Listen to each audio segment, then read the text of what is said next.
Start now. Okay, now my time will start. Hi, I'm Annika. We're on the government side of this debate.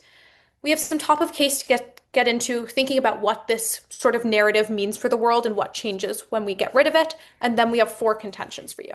So, what replaces this desire to be better than others? We think this desire affects how you think about other people, how you are motivated, and what things you achieve. And so we want to be really clear about what the government world looks like. So, how do we now think about other people? We think this can be broken down into people you know and strangers. We think with people you know, with friends, affection stays, but competition lessens. With your quote unquote enemies, you don't like them, but there's less competition with them. And we think with strangers, there's just neutrality. You don't really care what they're doing, pretty neutral. Secondly, how do you think about motivation now? We think now motivation stems from passion. Literally everybody cares about something, and we think that is what they become motivated about. You're motivated by the fact that you care about something in the world and you want to do that thing. And thirdly, how do we now think about achievement? When you achieve something, the goal now in the government world is not to further the gap between you and others. Thus, we think achievements are more likely to help the world on our side because we're not trying to further inequities because we don't care about that anymore. With all that said, let's get into our first contention, which is competition-induced hatred. Intrinsically, this narrative is super comparative, and it specifically wants you to be better than others. And we think one of the easiest ways to feel good in the opposition world is to make it clear that others are worse than you. And importantly, it is easier to make someone worse than you, the three pathways we'll explain in a second, than to actually better yourself. Hatred is the easier path. Our first step point in our first pathway is that you can lie to yourself. We think you can literally lie to yourself about how good you are, making fake comparisons. We think you get false solvency on bettering yourself and bettering your life and bettering the world. It is easier to make false comparisons than it is to convince yourself that your passions have been quenched, which means this is a specific negative point on the opposition side. Our second subpoint, our second pathway, is that we think you can make other people worse. We think you can literally and materially make other people's lives worse. Billionaires keep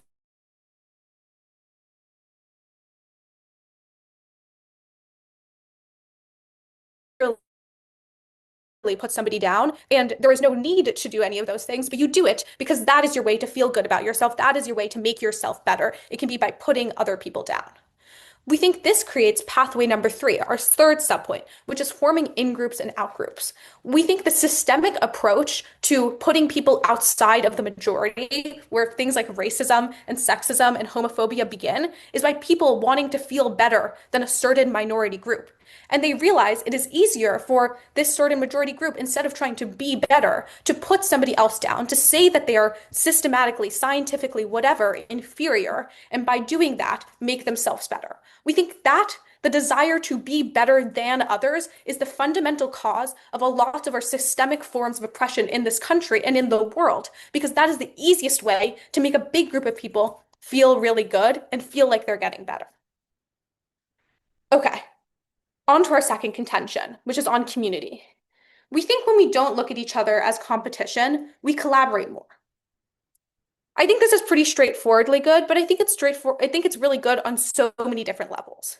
We think collaboration breeds community, and we think community is really good both for social benefits of like creating better social services, of having a better functioning nation or city or neighborhood or whatever. We think it has great individual benefits as well. We think when you have good community, you as a person are more fulfilled. You as a person don't burn out as much. You as a person have a higher quality of life.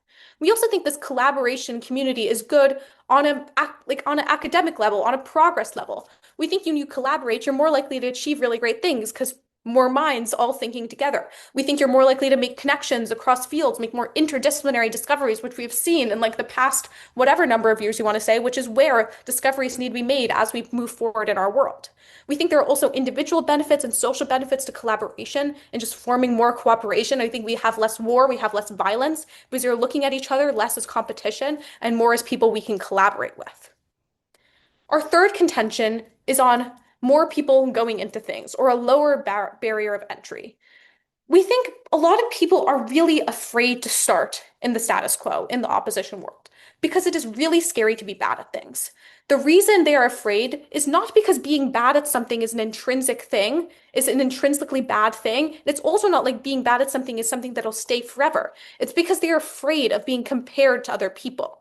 Comparison is unique to the opposition world and interacts with everything you do. And we think that when you take out this point of comparison, you get a lot more people going into new fields and trying new things. We think that when there's no comparison, being bad for some amount of time isn't seen as much of a negative thing. It's seen just as a natural thing. More people try new things. What do we think this leads to? We think this leads to more people and more diverse people in different fields. Like with almost any narrative, this affects people who are marginalized more, people who are feel the social expectations more. We think that when we don't have this, we are going to have more diverse people in every field. We think we're going to have more people in every field. And we think we have more people following their passions, which leads to more discovery, which leads to more progress. We also think the lowered barrier to entry into generally every single field is always going to be good for innovation because you just have a broader chance of like the genius coming into the field that they need to come into. Our fourth contention is tries to set up this world a little bit more. And our fourth contention is what does bettering look like? We're going to have two subpoints under this contention. Our first subpoint is why our version of motivation creates a better form of progress. And specifically, we tell you that motivation in the government world is going to stem from passion. The reason we think this is going to create a better form of progress is because passion does not burn you out the way competition does. Passion is internal. It does not rely on exterior factors. It does not rely on constant comparison, and is more able to be sustained. In a world with passion and the collaboration we find from our C2, people make things that they care about and are able to work with others to make it better. In comparison, a world with competition is a world of secrecy. This never creates the best things because nobody has enough information. I think importantly, the impact of this subpoint is that there is long-term innovation. Unlike competition, which can make you burn out and can also stagnate you in working in a really niche specific field and being unable to branch out, collaboration and passion work for you to think creatively, leading to long-term and continued innovation, a unique point for the government. Our second subpoint is why our version of achievement creates better forms of progress. When we are unworried about our achievement-based status, our achievements do not need to create further inequities, further gaps between us and others.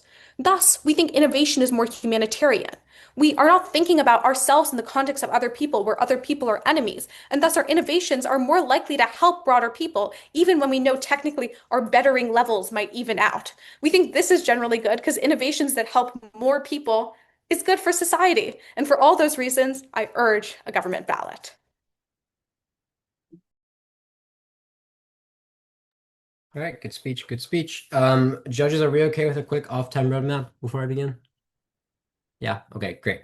Before I begin, I'm going to go over top of case. I have a couple of overviews. I'll respond to their top of case as well before going into our three contentions and then responding to their four contentions at any time remaining. With that, I'll have my 8 minutes and 30 seconds grace start in 3, 2, 1.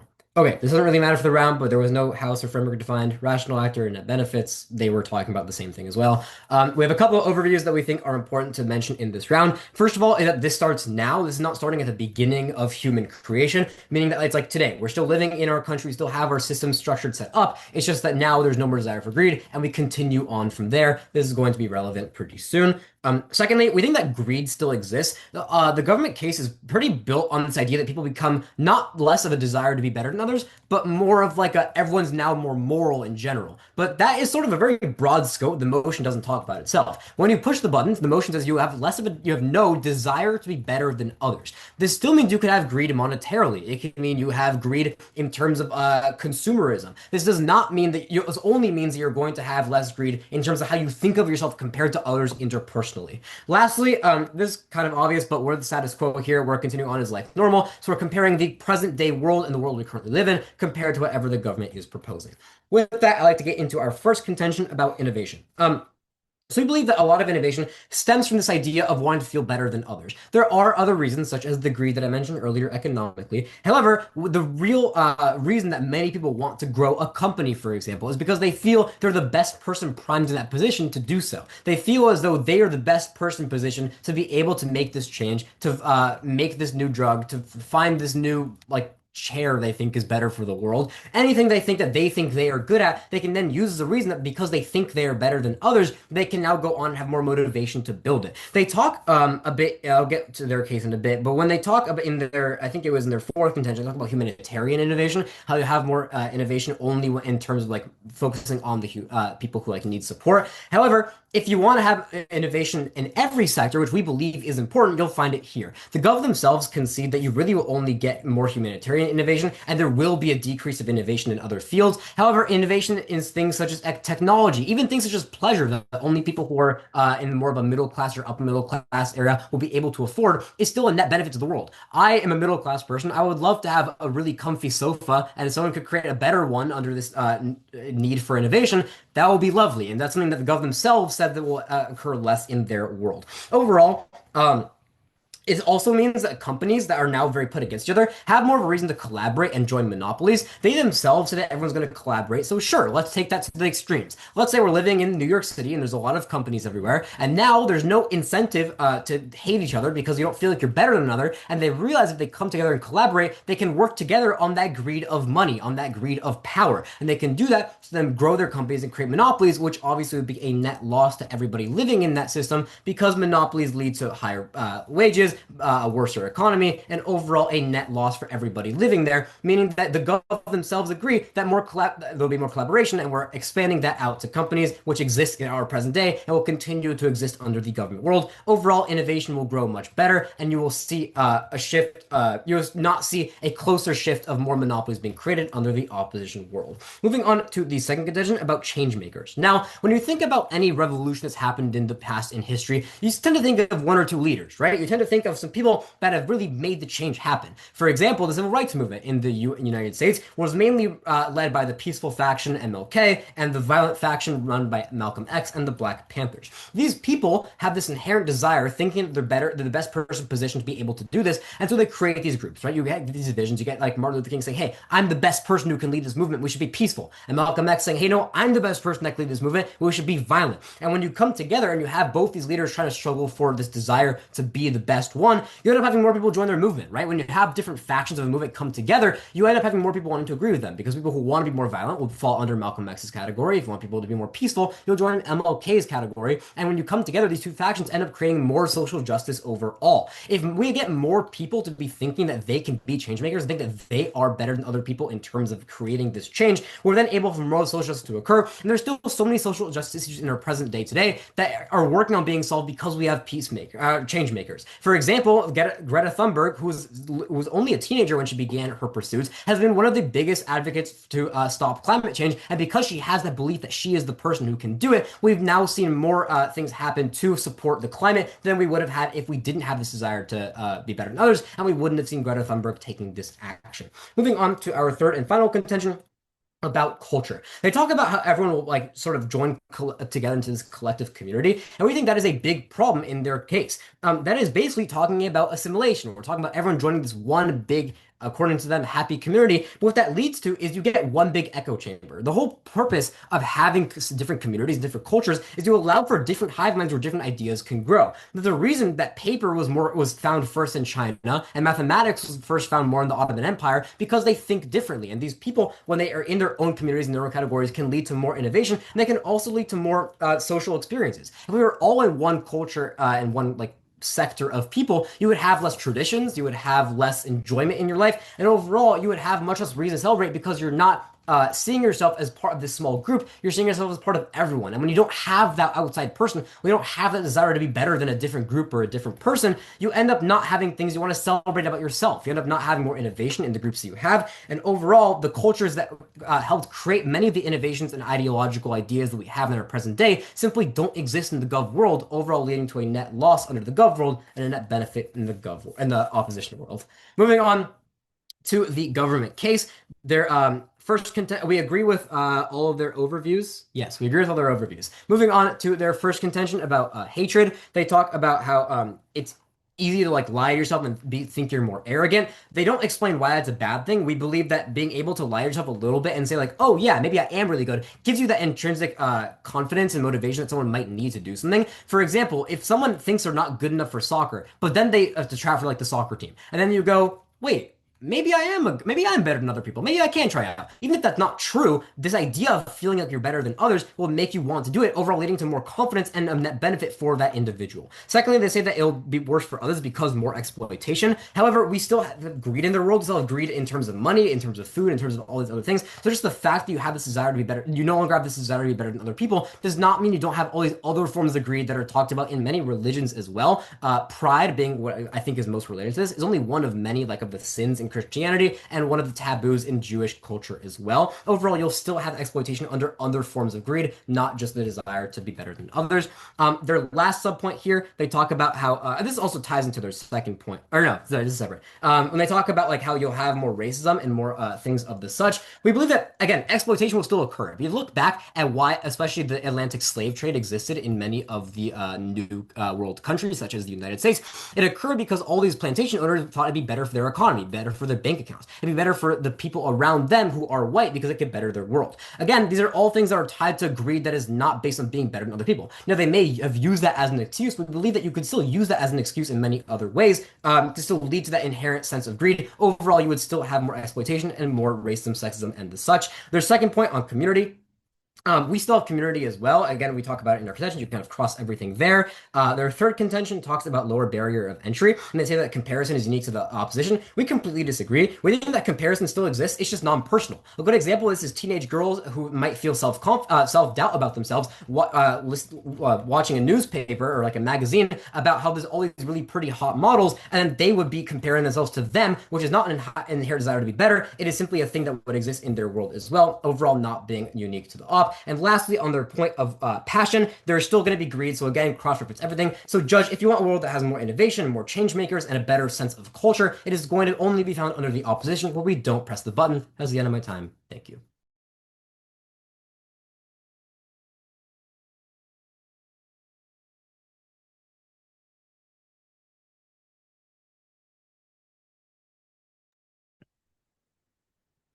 Hello, I'm Sam. Oh, I guess my Zoom thing says Sam and Dalton, but I'm Sam and I'm from Dalton, and I'll be the second speaker from Dalton and Chase Debate.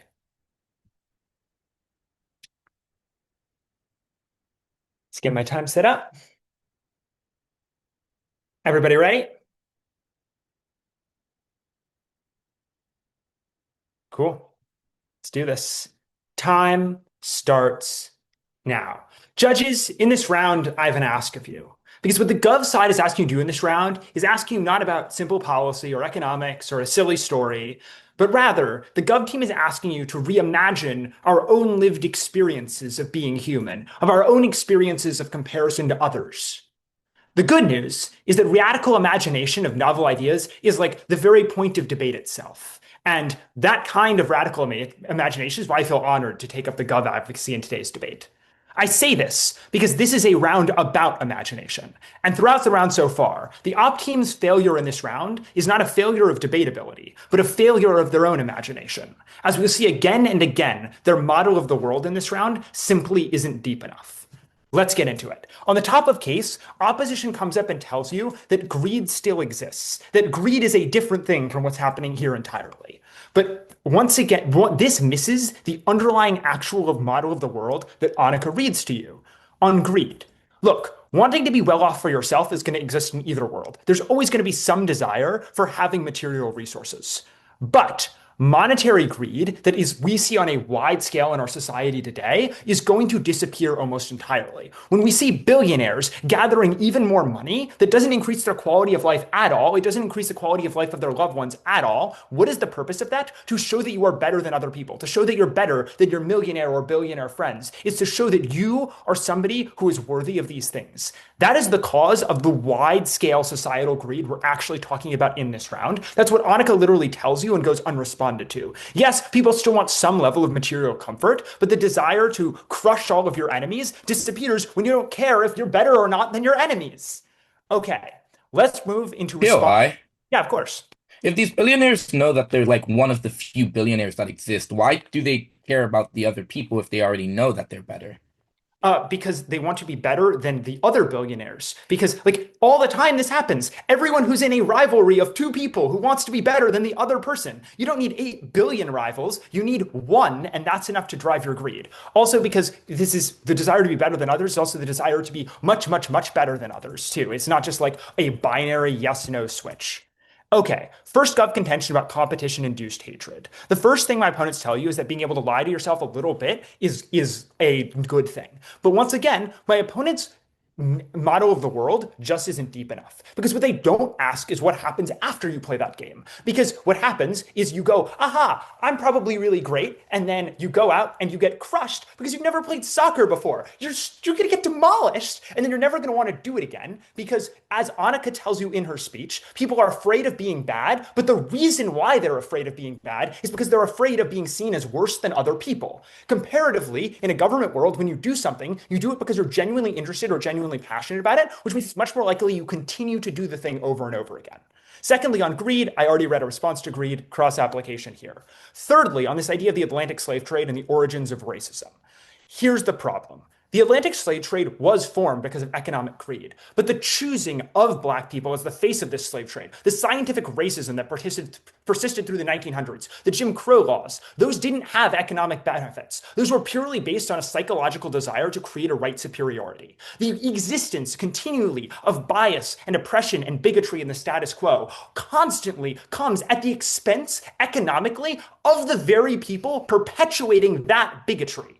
That is by itself evidence that what's happening is not actually people making rational economic decisions and going that bigotry is good for me, but rather that they want to feel good about themselves. They want to particularly feel better than other people. And it is much easier to put other people down than to actually go out and do lots of stuff yourself. That is what actually ends up happening in the status quo. That is why we continue to have these problems persist.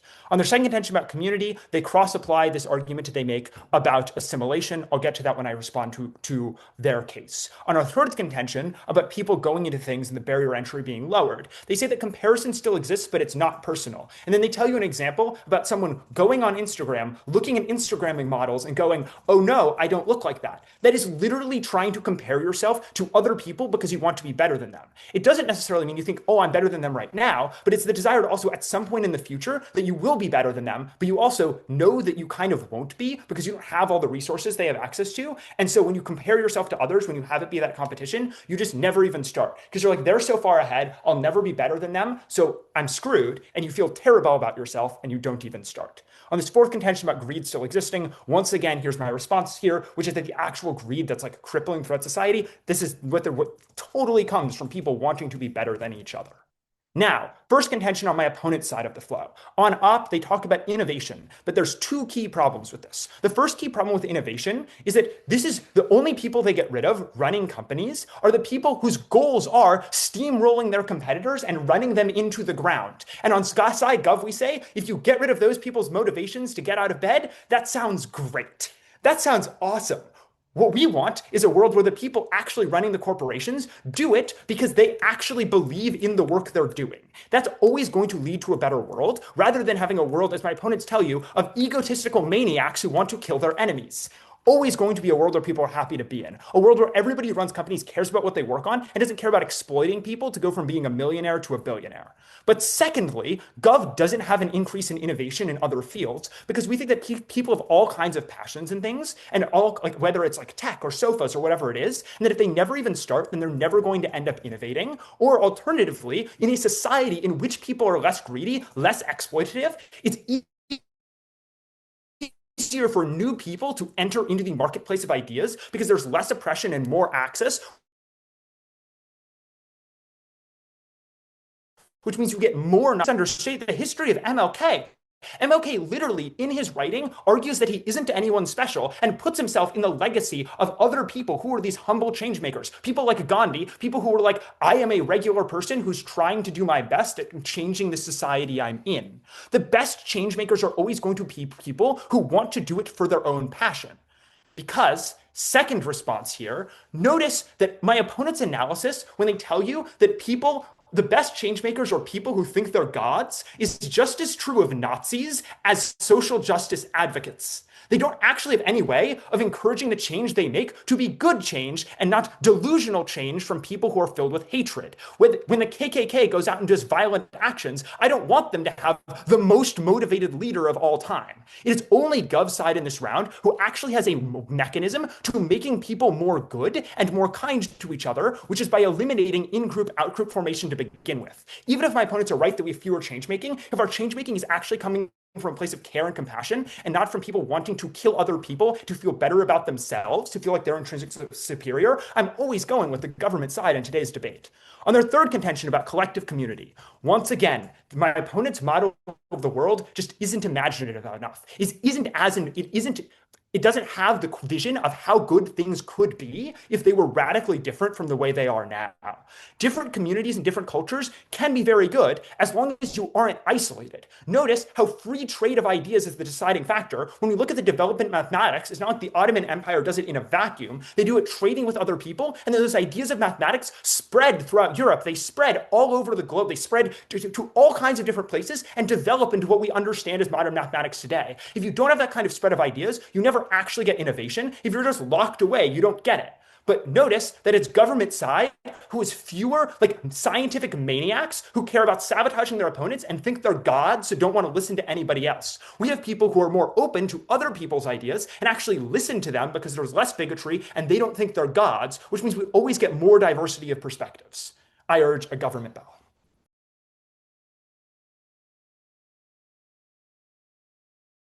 All right. Um, Off-time roadmap. I think I'm going to start off with a small topic case review before going off case, then gov case. Is anybody not ready? Awesome. I'll begin my time in three. Can you put that back? Okay, I'll begin my time in three, two, one. First off, we start off on our top of case. We give you this very beautiful analysis that greed is still going to exist and that within our world, most of the problems that we have actually faced have been as a result of greed. The response that we get is that we apparently miss everything that the PM reads to us, and that apparently in this world, we're going to want to be well off, but that monetary greed isn't going to exist. We don't really understand this analysis. They kind of just say that this is the case, right? What we see very clearly within our world is that nobody teaches anyone to be greedy. Nobody teaches anyone to want to have the things that they desire. We see very clearly that nobody teaches a baby how to lie. They kind of just do it because they have a desire. It's a natural instinct of humans to want control, not to necessarily hate people and do all of these things. So it's going to exist within the government world either way. Also, they give this analysis that like apparently billionaires are still, Yeah, fighting against one another's. Yeah, accepted. is it the point of this round that we can rewrite what people's natural instincts are? I'd say otherwise, because it's very clear that the motion is giving you a specific burden that you have to fulfill, which is that you're removing the desire to be better than others. It's not giving you access to greed. It's not giving you access to these other things. That's how debate works.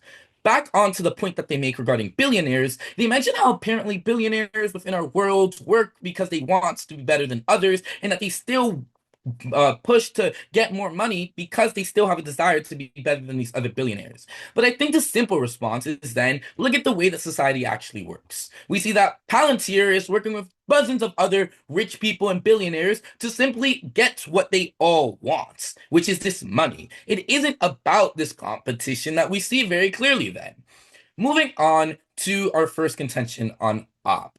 We give you this great point about innovation. We tell you first that we have more innovation because you want to be better than others, and we tell you second that there's a monopoly on the government world because collaboration is boosted. What are the responses we get? We're told that apparently, first, we're getting rid of that if we get rid of the motivation of people to get out of bed, it is good because we want people who are motivated to be running these corporations because they want these things to occur, because they want to apparently better the things that they're doing.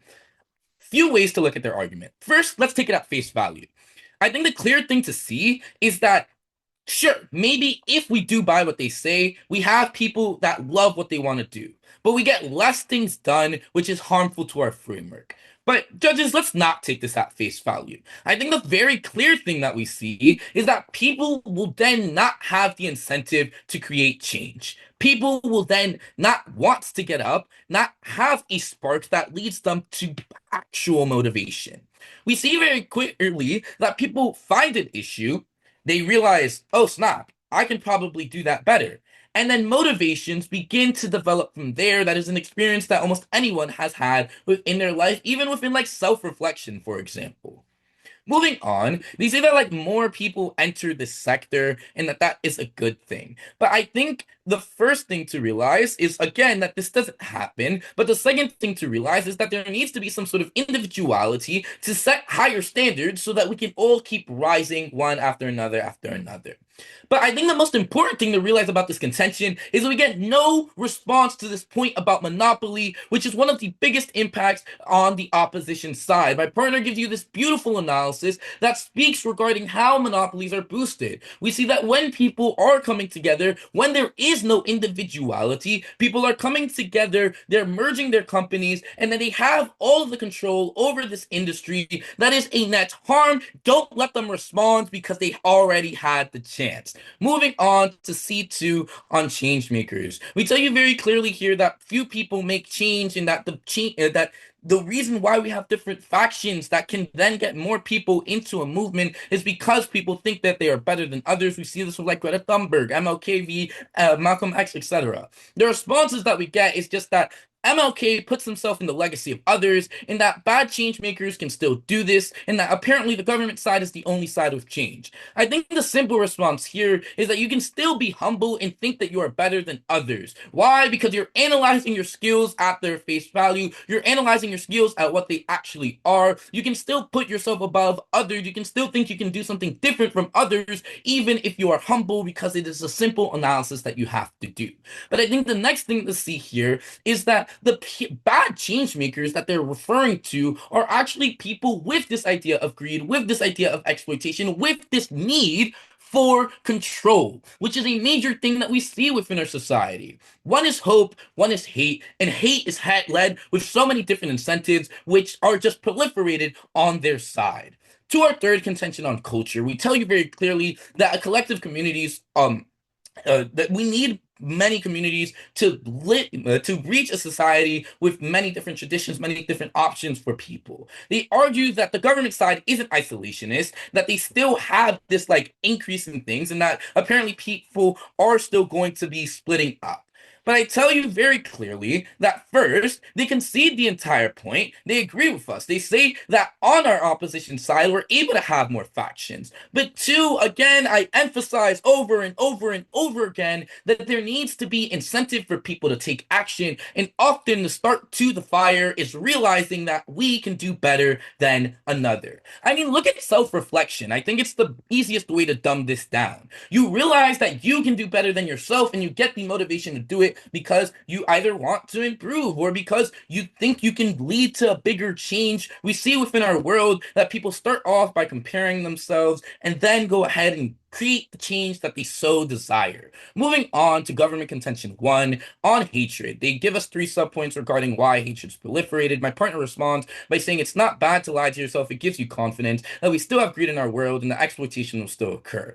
They respond by saying that you still will do bad that would lead to a net harm. And I tell you no, because if you're feeling bad, then what's going to end up happening is you're uplifting yourself to a better level. And I think an important thing to realize is that that is how, like, for example, you motivate yourself. Like you speak in the mirror and you say you're going to do awesome, this and the third, you're lying to yourself because you want to create this confidence that will be a net benefit. To the second point regarding exploitation, which is a major clash within this round, they say that apparently those that started slavery chose Africans because they thought that they were better. And I think the simple response is that it could have been anyone. The simple motivation is that the continent of Africa was extremely closer to the American land. We see very clearly that the people doing these actions are thinking more about the end as compared to what gets them there. And what happens at the end? They get more money. They become better within the society. This is a net good because this is not a net good. This supports our point because what we see is that greed is what's led us all. They say for their C2 to cross-reference OC3, I show how that still stands. And for their third contention, they say that the more people are going into the things. My partner responds to this by saying that comparison is still existing, it's just not interpersonal. They respond by saying that you're still comparing yourself to another person. And the simple response here is that we see standards are still going to have to exist within the gov world. We can't just eradicate standards as a whole. It's not an emotion, but also it's required for society to work. Lastly, on their C4, they say say that the world's still going to look like this, we respond to this by saying exploitation and greed and the necessary wants for control still exist. Judges, it's a clear ballot for the off. Thank you. All right, with that, I'll give a quick off-time roadmap. I'm going to go straight into voting ballots because there was a lot that happened in this round and I want to get right to it. 3 voting ballots that the judge should consider when they decide the winner. With that, I'll begin my 4 minutes and 30-second grace in 3, 2, 1. All right, I believe this clash has boiled down to 3 main arguments that are the most relevant. Firstly, what leads to the least amount of hatred to the most amount of people. Second, who gets the most amount of confidence on an individual and interpersonal level. And lastly, the most important one, who leads to the most innovation. It was talked about a lot in many contentions by both sides. First, on the point of the least hatred. This is what my partner was just talking about, so I'm not going to touch on it too much. However, we still do very much believe there will be greed in the other world. And especially in the first and second speech, they were talking a lot on the government side about how all of a sudden they access all of these impacts about like reassessing human nature simply because you remove the desire to be better than others. This is one of many pieces of human desire. You could gut check this. You could also turn to religion, where the many sins that are human nature, only one of them are about the pride that you feel on top of other people. There are still things such as lust, such as greed, such as the inherent want for food. I forgot what it's called in Christianity or whatever. But it's still all many, many things, and they're only getting rid of one. Therefore, all these points about hatred they say they want to live a better world in simply aren't true. The last speaker is going to come up and talk all about this beautiful world that Gov presents and how Op is still living in the bad past. However, we have proliferated through this. In our status quo, which is what we're arguing for, we have seen consistently that systemic oppression has been destroyed. Apartheid in South Africa, gone. Hatred against Jews in Europe on a systemic level, gone. And while they still have this interpersonal hatred on one level in our world, you will still find that in their very same world. Pause time. Can you pause time? Sorry, this is very new. We've been making this racism, sexism, homophobia point since our first speech. The idea that specifically the idea that systemic oppression has been destroyed or is headed towards being destroyed. We have talked about, I think, in both my speech and my partner, about how in the status quo we have seen the breaking down of this. We talk about slavery mostly, and but judge's discretion. Yeah. I'm at a minute and a half on my stopwatch. I'll start again with 3 minutes left in 3, 2, 1. Okay, to wrap up on this, they still have all the same points about hatred that we do. If anything, they remove the least harmful part of hatred, which is the desire. Overall, if you one side is going to have the least amount of hatred, it's going to be the one that includes this last part about desire, because that has led to less harm than greed and other things of the such. Moving on to the second most important voting ballot, confidence.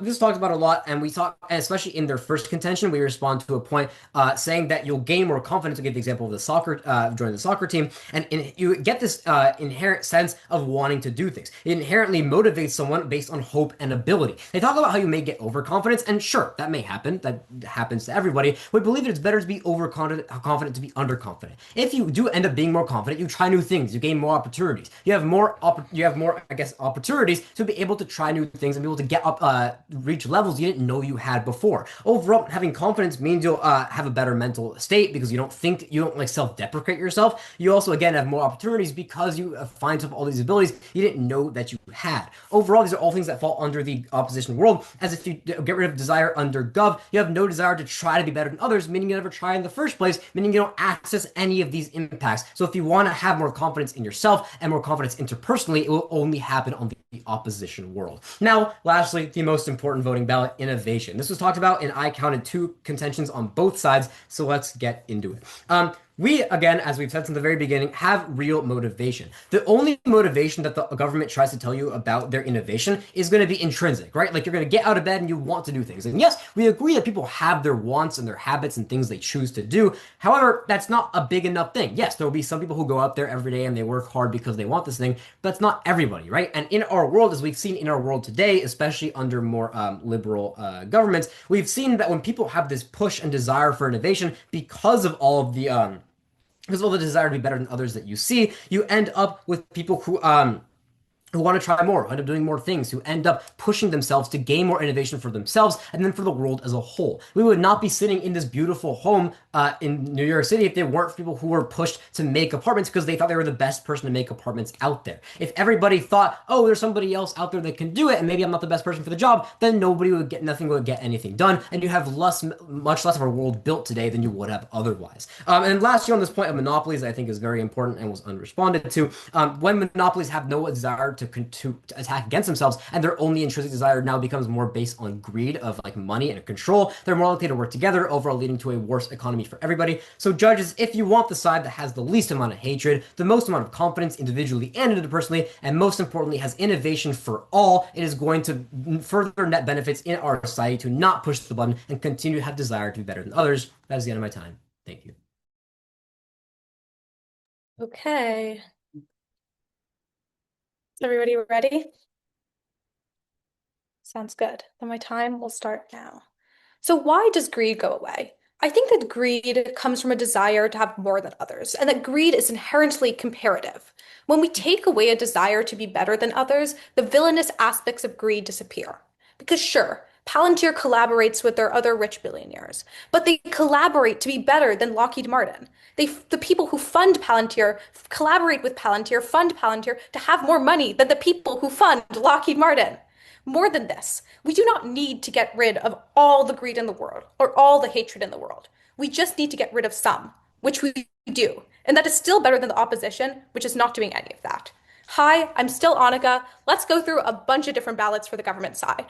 First of all, I think your easiest ballot for the government side is, as expected, our first contention. Specifically, our second two subpoints, which have probably one of the biggest impacts in this round. Those are exploitation of individual people, specifically materially, and the racism, sexism, and homophobia in this world.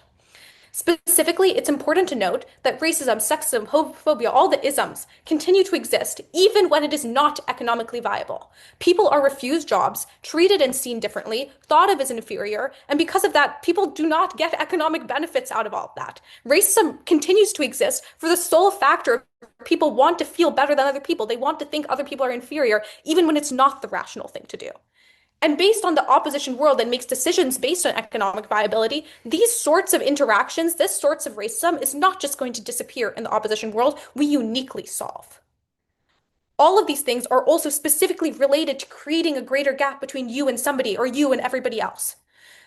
Not only do we think this is extremely important on its own because we are solving a lot of inequities in the world, we think this is a prerequisite to change making, which is another contention on the opposition side because we solve the problems before we need to begin change making. And let us note that we never really got a response to the fact that these change makers could just as likely be bad as they could be good. But now let's move on to some direct clash, which mostly happen in the world of motivation, innovation, and achievement. I think it's important to note that we get zero response to the fact that people care about things. I think this clears up a lot of the baseline skepticism from the op about whether people will innovate and try. Yes, they will. People care. They want to do things with their life. They have passions. So there are two parts of why people caring about things is going to give us an easy government win. We think the first is a direct clash between passion and confidence. Confidence is one of the weighing ballots on the opposition side. Why are you always preferring passion? You're preferring passion for the exact point that Sam reads you, the soccer team example. Because sure, maybe you have the confidence to try something new, but as soon as you get compared, as soon as you feel like you're bad, that confidence lessens, it drops. The confidence is fake, the confidence is unfounded. Your passion is real, your passion is internal, your passion relies on nobody else. It has way more long-term success. You always prefer this because innovation takes time. You want somebody who is able to maintain this motivation versus somebody whose motivation fails the second that they fail. You always vote for the government side here. Secondly, you vote for us on care because when more people go into fields they care about, we actually have more diversity over people just going into fields that they're like economically viable. We also think you have more innovation and more achievement because you have the purest form of motivation, another ballot for the government side. We also think we win on the pure amount of innovation happening. The opposition has a world of innovation that is based on leadership and confidence-oriented innovation, while the government has a world that is oriented around collaboration. And we kind of agree by the end of the day that a leadership-oriented innovation is going to be steamrolling and it's going to be isolating. Specifically, we do agree that it's going to be isolating in comparison to a collaborative form. You're always going to prefer a less isolating form of innovation, a more collaborative form of innovation because of its long-term qualities. Again, innovation takes time, and if you're not collaborating with people, if you're not able to continue to get new ideas into your mind, if you're not able to work with others, you will never achieve anything great. Therefore, we get more and more diverse innovation. We get more interdisciplinary innovation, even in fields that aren't economically rewarding. I think here is a great time to talk about the monopolies point, because maybe Sam doesn't say monopoly 50 times in his speech, but he actually does address this. The reason that people won't have monopolies as much is because people don't want to harm other people. Also, more than this, the war and the violence and the steamrolling and exploitation that is being avoided by the version of collaboration, the version of innovation that we are having is going to be much more important than just avoiding a monopoly. And so those are two reasons we don't really need to think about monopolies that much. But I think lastly, and another super clean ballot for the government side, is about what gets invented. Because we've talked about pretty evil companies at the top of this speech with Palantir and Lockheed Martin, but I think some pretty great things can get invented too. But the problem is, or maybe the great thing for us, is that they really only happen on the government side. Because we tell you out of our first speech, and this again goes unresponded to, that when you achieve something in the government world, you're not thinking about furthering the gap between you and others. So you're going to achieve things and you're going to invent things that are humanitarian. And that doesn't just mean that you will create something that is humanitarian as in its literal definition, but something that is accessible, something that is useful, something that you want people to have. We're a vote here, a vote for the government is for not just helping the billionaires, but helping society as a whole. And for all those reasons, I urge a government ballot. Thanks.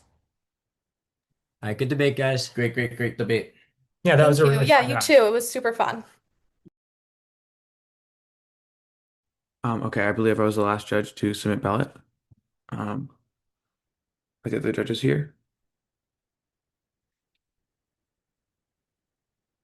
Um, okay, I think all the judges are here, so I can, since I was the third judge to submit my ballot, I will announce that this is a 2-1 win for the opposition, Brooklyn Tech, BS.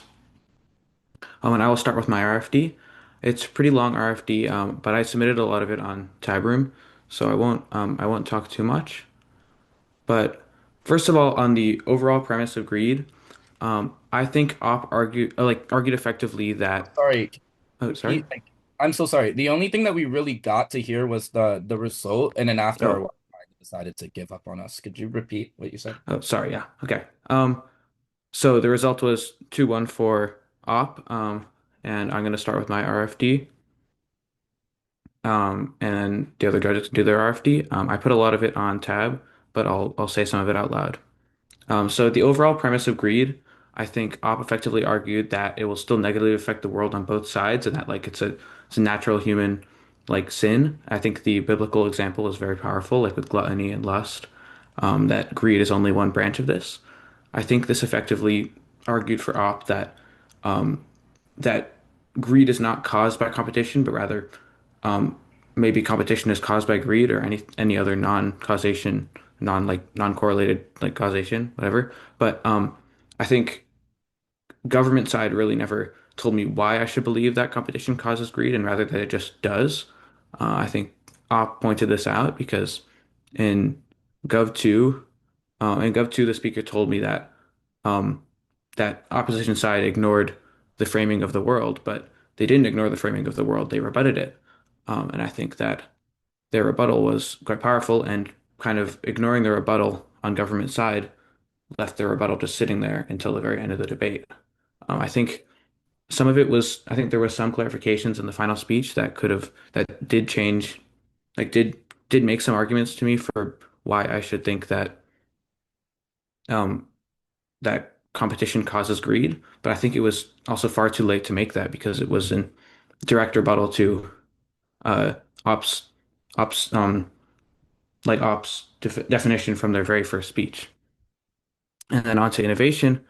I think Op also proved effectively that they will have more effective innovation on all fronts, except like arguably the humanitarian front. But one thing that GovSide really didn't tell me is why humanitarian innovation is superior to other innovation sectors. Like if you told me humanitarian innovation is just naturally better on utilitarianism because it's directly helping people, that would have been a huge thing. Like that one sentence would have could have hugely changed the my weighing, but you really never told me why humanitarian innovation is better than technological innovation. So I think on opposite, I vote for opposite on innovation because I'm forced to judge that technology or luxury and other things are just as equal as humanitarian focused goals.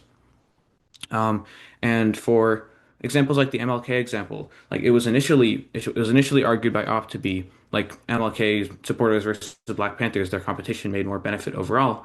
And Gov2 kind of misinterpreted that and only like and said that MLK was humble, which and they discussed like independent competition. Meanwhile, that part of the contention was about group competition. So not only did Gov2 basically argue against saying that wasn't that main argument, but opposition also effectively rebutted that you can be humble while still comparing yourself to others and having a desire to be better than others. And that MLK, so they defended they defended the independent competition while they still had group competition because that wasn't rebutted. So I think that effectively kept innovation on their side to a pretty strong extent.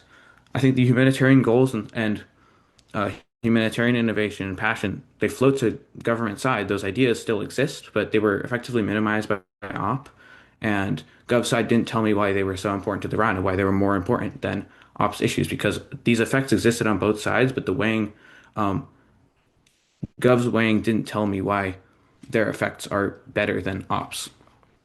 And then finally, I think op actually had a pretty big self-contradiction that could have really changed the debate had gov pointed it out. But it didn't happen. It wasn't pointed out because Op had an argument that comparison to others will still exist on Gov's side, and it's not. Comparison to others isn't something that exists on only one side. It's just desire to be better than others that is like unique to one side. But if comparison to others exists on both sides, then government side could have taken a lot of Op's impacts, like saying that if you can compare yourself to others, then you can still realize you're better than others and make a company because of that. So they could have basically taken Op's contention won just because Op kind of admitted that comparison to others isn't a uniqueness of the motion, only desire to be better than others is. But government side never really pointed that out, so that didn't end up affecting my decision. But it was a really strong point that kind of went ignored. A lot of the arguments on the round are about comparison to others existing, like with confidence. But if comparison to others isn't unique, then that completely changes the whole like plane of the debate. The debate was very focused on this, on like a characterization that comparison to others would also be only present on offside, but that's not necessarily true. And I think that sums up my decision for why I chose off. I'll go next. I also voted for the opposition, and before anybody thinks that there's any form of biases involved, no, there were not. I mean, sure, the entire opposition is doing NHD, which is my bread and butter, but that didn't factor into my decision. It's because I felt like in like the comparison of like Swiss cheese, like the analogy of that, I felt like there were a bit more holes in the government side compared to like the opposition side when it comes to like Swiss cheese. For one, I think talking about going as started off with greed, I felt like on greed, like when I'm given government's response to how opposition says that most of these issues like are about greed, about corruption, I feel like government like sort of doesn't provide me with enough warranting as to why like the desire to humans is the entire premise for greed. I'm just bought with the fact that opposition says that you can still have greed, which will drive you to corruption or other like selfish desires and elsewhere, which I feel like should have been had a lot more focus against it because that honestly would have made like this whole honestly nullified the entire point of the fact that greed is not really going to be a factor. Like greed and like anything like very malicious will not really happen on the government side. But I felt like that was just some like a dropped ball by the government, which really harmed like their entire case because a lot of their case is saying that by doing this you'll make like the clarity like competition like better. Well, not really competition. You'll make like people collaborate more kindly, not really be greedy. But then they don't. But then it's not enough to disprove what the opposition said of the fact that it will still exist. And I felt like that was a very important point. Second of all, this is a bit more like technical-ish, really. opposition provided like this house and the framework, and I don't see Sam or is it Anika, right? Or how is it pronounced? Whatever. How is it pronounced? It's Annika, but it's not a big deal. Annika. Okay, Annika. They don't really simply just say, "Oh, we agree with that," and that's like something else. It's like a bit more minor that I also slightly took into consideration. Just saying that, okay, we forgot to state this house or the framework. We disagree with whatever the opposition says. Like that's something that would have taken like a second, and then that would have been a bit more fine. And also, a lot of what opposition, one of the major points that opposition brings up that I really liked is they're talking about motivating yourself to do better than someone will lead you to motivate to do better, to like innovate. Meanwhile, I felt like the Gov, they talk about passion, and that's something like very, very important. But I feel like another thing that they could have brought up is like motivation to be better than yourself. I think I actually heard that brought up in like one of the opposition speeches, and that was something that Gov could have latched onto by saying, if we have self-motivation like in our world, that will also motivate you to do better, to innovate. And that actually would have basically turned around upside down. I think I might have actually changed my decision because of that.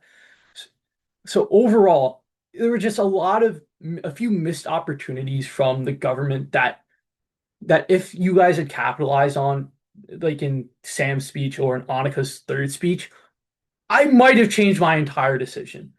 But it was a really close debate, and I thought, oh my God, first of all, I'm jealous. Second of all, you guys are amazing, and you guys should be proud of the fact that you made it to this stage, and you guys made me really stressed out about like picking a side because I'm like, what if I think about this? It's almost like watching Rep Tevi on Fiddler on the Roof whenever thinking about his daughters getting married off. And yeah, that's really it. I'm gonna let Sam speak. Um, yeah, so I'm the odd one out. I voted for government. Um, I thought government had really good world building. I like the all these different sort of facets of how on the gov side society would change for the better, from sort of how people feel about others on the micro scale to how this is going to affect discrimination, to how companies are going to work or develop or whatever.